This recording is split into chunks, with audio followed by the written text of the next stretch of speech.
안녕하세요. 공보미입니다. 자유한국당이 국회를 점거해서 국회가 전장으로 변해버렸던 4월 29일 그 치열했던 현장에 웃음보가 터졌습니다.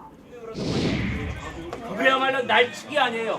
자유한국당이 절차 이야기할 타이밍은 아니고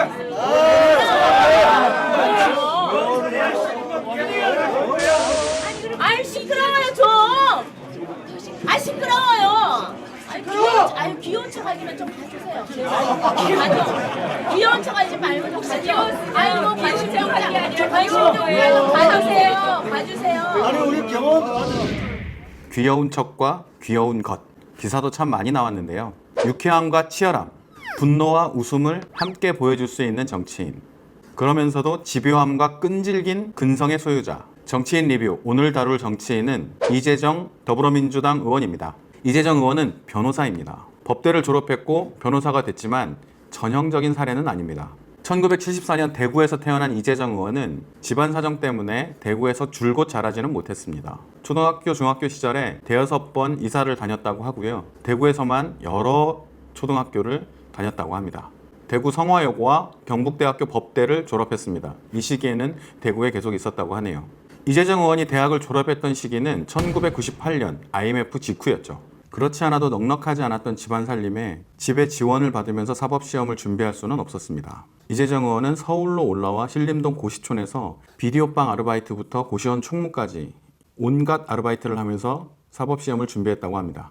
그때를 회고하면서 이재정 의원은 어떻게 합격할 것인가 보다 어떻게 살아남아야 할까라고 생각했다고 합니다. 하루하루를 살아가기가 쉽지 않았던 상황이었던 거죠. 이재정 의원은 언론과의 인터뷰에서 이렇게 회고하기도 했습니다. 주변에서 내가 합격하리라 본 사람은 없었어요. 그리고 이재정 의원은 그 주변을 놀라게 했습니다. 2003년 사법시험에 합격했죠. 근성, 이재정 의원을 설명하는 중요한 키워드입니다. 다음 키워드는 아버지 그리고 민변입니다. 사법연수원을 마친 이재정 의원은 자연스럽게 민변, 민주사회를 위한 변호사 모임에 가입합니다. 이재정 의원은 2016년 페이스북에 이런 글을 올린 적이 있습니다. 꿈에서 몇 해 전 돌아가신 아버지, 아니 아빠를 마주했다. 얼마만인가. 눈을 뜨고도 한참 동안 베개를 적셨다. 그리움이 하늘에 닿아서일까? 연이은 기적, 핸드폰 알림이 떴다. 아빠님이 텔레그램에 가입하셨습니다. 있을 수 없는 일인 줄 알면서도 얼마나 가슴이 뛰던지. 사실 돌아가시고도 지우지 않은 아빠의 핸드폰 번호가 누군가에게로 간 것이겠지만. 이재정 의원은 부친의 영향을 많이 받았다고 합니다. 아버지와 대화를 많이 나눴다고 하죠. 아버지는 대구에서 진보 정치를 지지한 사람이었고 탄압받는 전교조 교사들에 대해서 저분들은 월급 때문에 저러는 게 아니다 라고 딸에게 말해주신 아버지였습니다. 그리고 민변에 대해서도 많이 얘기했던 아버지라고 합니다. 그랬던 그가 민변에 가입했던 건 어쩌면 당연한 것이겠죠. 민변 총회에 아버지의 손을 잡고 갔다고 합니다. 그리고 아버지 임종 직전에 이재정 의원은 아버지에게 이렇게 말했다고 합니다. 나 자신을 위해서 이 재주 쓰지 않을게요. 정말 다른 사람하고 나누면서 살게요. 아빠 그런 변호사 될 자신은 정말 있어요. 딱 그렇게 얘기를 하니까 아버지께서 웃으셨어요. 그 약속을 지켜야겠다는 생각은 왜 이래. 네, 제가 정치인이 되어서도 그 약속은 잊지 않고 있습니다. 다음 키워드는 서울중앙지검 공안부입니다. 민변 변호사로 이재정 의원에게 강렬한 기억으로 남아있었던 국가보안법 사건이 있습니다. 사진작가 이시우 국가보안법 위반 사건인데요. 비무장지대의 풍경, 주한미군 시설, 주한미군 기지 주변의 풍경, 강화도에서 보는 북녘땅 이런 것들을 사진에 담아서 전시회를 열었던 것이 국가보안법 위반이라고 했던 사건입니다. 지금 보면 되게 황당하게 들릴 수 있는데요. 2000년대 중반까지만 해도 국가보안법은 마구잡이로 적용됐습니다. 국가보안법으로 기소가 되면 무죄는 거의 불가능에 가까웠죠. 이 사건이 유명해진 건 그 자체로 되게 황당하기도 했지만 무죄로 판결이 났기 때문이었습니다. 이재정 의원은 당시 변호인 중 한 명이었습니다. 네, 시우 선생님 사건이 참 많이 기억이 남는 게 국가보안법 사건을 사실상 이제 처음 했던 사건이 이시우 선생님 사건이었어요. 공소 사실만 해도 180여 개가 됐는데 한 10여 명의 변호사들이 이제 다 나눠서 제가 담당했던 부분은 사진의 예술성에 대한 부분이었어요. 그러니까 그 예술성과 국가보안법 그 경계에 대한 검토를 하는 거였는데 그때 당시에 이정희 변호사님을 처음 뵀죠, 가까이에서. 저 진짜 존경해요. 이후에도 이재정 의원은 중요한 시국 사건에 변호인으로 참여합니다. 특히 서울중앙지검 공안부에서 맡은 사건에 많이 변호인으로 나섰는데요. 그러다 보니 서울중앙지검 공안부에서 또 이재정이야? 이런 얘기가 많이 나왔다고 합니다.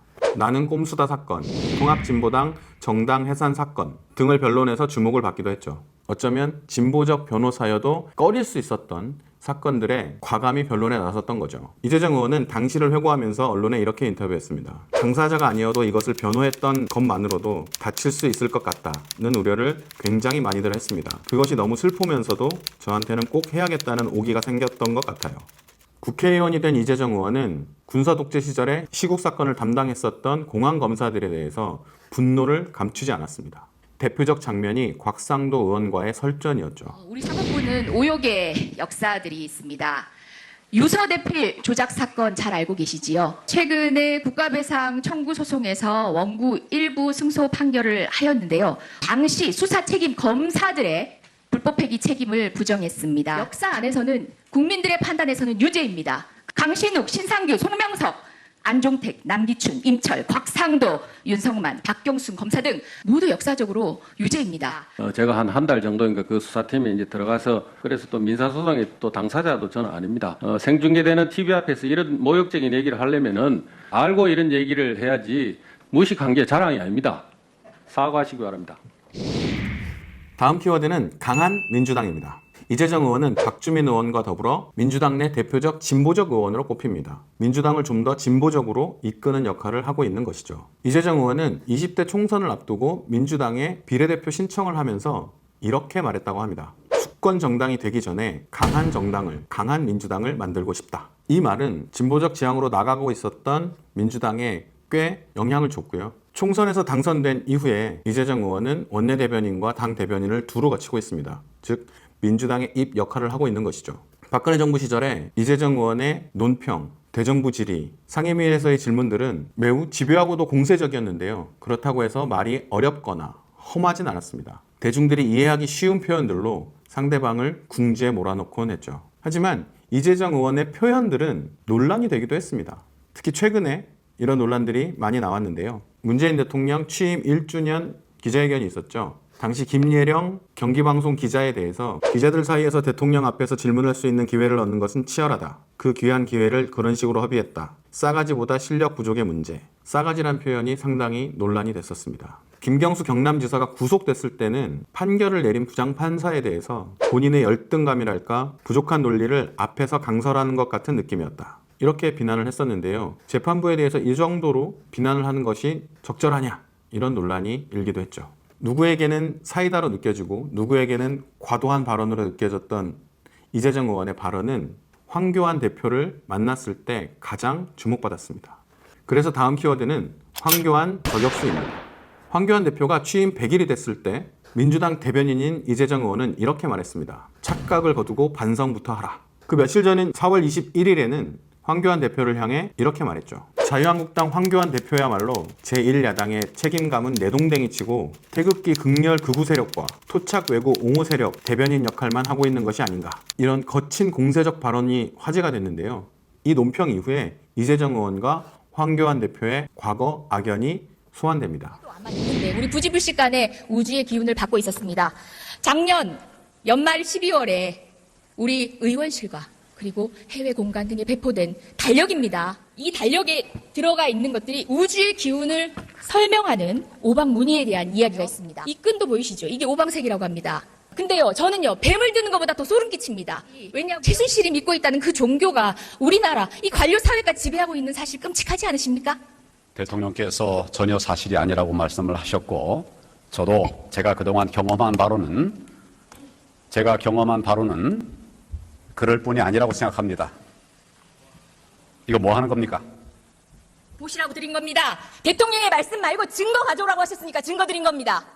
제가 증거 가져오라고 한 일 없습니다. 증거에 이제껏 따라서 계속 그런 식으로 답변에 일관하시지 증거에 않습니까? 따라서 수사하는 것이고 증거 진실을 보십시오. 밝히는 것이다. 이렇게 이야기를 했습니다. 2016년 황교안 대표가 국무총리를 할 때였습니다. 최순실 국정농단의 실체가 조금씩 드러나고 있었던 상황이었는데요. 최순실 국정농단 긴급 현안 질문에서 나온 장면이었습니다. 박근혜 탄핵 이후 황교안 대표는 대통령 권한대행이 됩니다. 국회 대정부 질문이었는데요. 황교안 대표가 여러 조치들을 취하려고 하니까 이재정 의원이 이렇게 얘기했습니다. 아무것도 하지 마라. 총리님께서 달리 말씀하셔도 모두가 인정하는 부분입니다. 그렇기 때문에 현상 유지적이어야 하는데 사드, 한일, 위안부, 그리고 역사 교과서는 현상 유지가 아니라 총리님의 정책을 시행하는 것입니다. 그런 부분들은 국가 안보를 위한 것이거나 또는 올바른 교육을 위한 것이거나 많은 논의를 거쳐서 판단하지 마십시오. 잘 찬반 하실 필요 없습니다. 얘기를 하겠습니다. 가만히 찬반에 계시는 관한 것이 얘기를 현상 유지라는 말에 적합한 다 직무 감안해서 집행이십니다. 결정을 했던 정책이고 감안해서 판단할 만큼의 권능이 없으십니다, 총리님. 그 부분을 오늘 확약받고 싶습니다. 국무총리 시절부터 자유한국당 대표 취임 100일까지 이재정 의원들의 발언들은 그가 얼마나 집요한 인물인지를 설명해 줍니다. 그 집요함은 의정 활동에서도 드러납니다. 그래서 다음 키워드는 메모왕입니다. 이재정 의원은 청와대 캐비넷 문건을 폭로해서 화제의 중심에 서기도 했습니다. 이재정 의원은 기자들에게 특종 제조기로 여겨집니다. 이재정 의원이 가져온 자료를 입수하기만 하면 특종이 되기 때문입니다. 이게 무슨 얘기냐면요. 대통령 기록물로 지정된 기록물은 일반인이 볼 수가 없습니다. 당연히 기자들도 볼 수가 없죠. 국회의원은 볼 수가 있는데 복사도 안 되고 촬영도 안 됩니다. 그럼 어떻게 하느냐? 필사, 그러니까 베껴 쓸 수는 있습니다. 이재정 의원이 국가기록원에 가서 과거 정부의 자료들을 보고 직접 베껴 써서 정리한 뒤에 언론을 통해 공개한 겁니다. 그러니까 이 자료를 받은 기자는 특종을 하는 것이죠.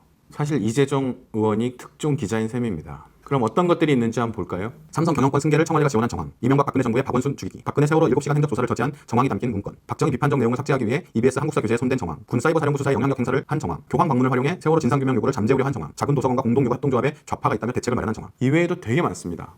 아직 국가기록원에서 자료가 정리되지 않아서 보지 못한 자료도 많다고 하네요. 그런데 이재정 의원은 이 기록물들을 필사할 때 화장실도 거의 가지 않았고 물도 먹지 않았다고 합니다. 시간을 아끼기 위해서였다고 하네요. 한번 가면 가능한 많은 자료를 보고 가능한 많은 자료를 정리해야 됐으니까요. 기자를 하셨다면 대성했을 가능성이 높습니다. 집요함, 다른 말로 하면 우직함이 됩니다. 이재정 의원은 의원이 될 때부터 이 하나의 이슈만큼은 반드시 해결하겠다라고 한 적이 있습니다. 바로 소방관 국가직화입니다. 이재정 의원은 국회의원이 되자마자 밀가루 챌린지라는 것을 했습니다. 밀가루를 뒤집어 쓰는 이런 챌린지인데요. 소방관들이 얼마나 힘들게 일하는지를 체험해보는 도전이었습니다. 이 챌린지는 정우성, 유지태, 김혜수 이런 연예인들까지 참여했던 것으로 유명해졌죠. 그러면서 이재정 의원의 1호 법안을 제출했습니다. 소방관 눈물 닦아주기 법안. 내용은 소방관 국가직화입니다. 그러면서 법안을 많이 내는 것보다 하나를 통과시키는 데 주력하겠다라고 밝혔죠. 이 법안은 아직도 국회 행정안전위원회에서 논의 중입니다. 얼마 전에는 행정안전위원회 법안심사 소위에서 언쟁이 벌어지기도 했죠.